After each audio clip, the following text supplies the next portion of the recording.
Men rosa hayron qolaman. Kichkina bolalarga ko'p bilasizmi, bizda rosa ko'p shirinlik berishadi. U kichkinaligidan o'zi ana поджелудочная железа ketadi-da, bolaligidan ketadi. Shu narsa haqida qandaydir tushuncha yo'qmi onalarda? Juda to'g'ri aytyapsiz lekin. Haliginaqa qilishmaydi. Juda to'g'ri muhokama qilingan ekan bu. Keyin men o'yladim boshida onalarni o'qitish kerakmi, qayerdan boshlash kerak, qayerdan o'qitishimiz kerak.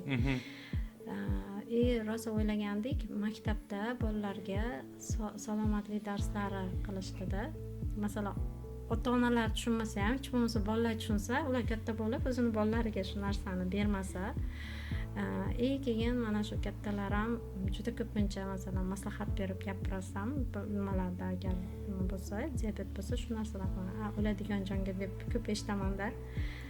Endi masalan rostdan hammamiz o'lamiz, lekin o'lguncha ham odamning hayotini sifati bo'lishi kerak deyman. Albatta.